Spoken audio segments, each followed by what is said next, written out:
Stan Smith, DJ passionné de musique depuis presque 30 ans. Faudrait poser l'autre question en fait. Où est-ce qu'on m'a pas encore vu? Je pratique depuis 1990. Quand je dis pratiquer, c'est mixer. Faire des soirées, c'est depuis 1990. Sinon, avant d'être DJ, moi j'étais collectionneur de vinyles.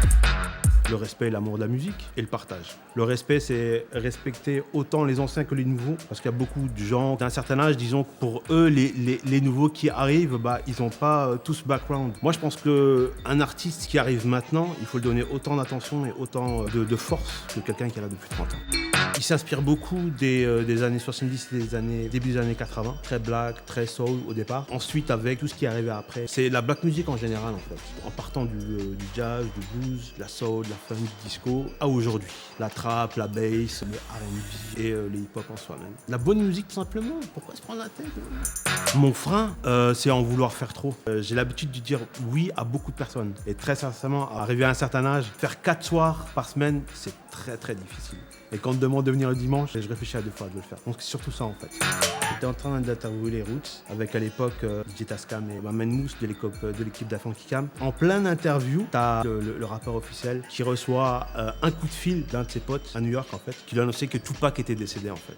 Et on a vu Rahzel, je sais pas si vous voyez Rahzel, l'imposant bassiste des Roots en pleurs. Je pense que vivre ça, c'est quand même... c'est marquant. Une valeur dure, moi je suis exigeant avec moi-même en fait. Aimez-vous et arrêtez de faire la gueule quoi. Une mentalité vieux-jeune. C'est-à-dire, j'estime être vieux par rapport à mon expérience, c'est sûr. Et mes 72 ans, je sais pas. Je pense que la musique que je joue est jeune, oui. Le public en soirée qu'on a est jeune, oui. Vinyle et MP3. Vinyle, oui, pour l'objet. Les crédits dessus, les belles photos, l'objet en soi-même. Mais je dirais MP3 pour la facilité, pour éviter de porter 4 bacs de vinyle quand tu habites au 4e étage. Ah, Netflix, Walkman, Spotify.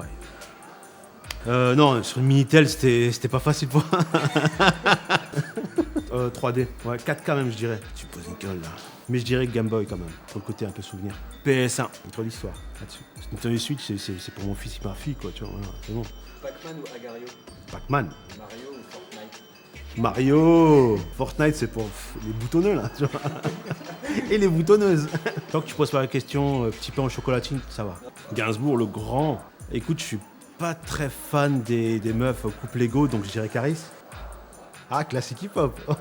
Classique hip-hop. Ouais. Que tu sois un vieux jeune ou un jeune vieux, valeur dire est une valeur sûre. Valeur dire.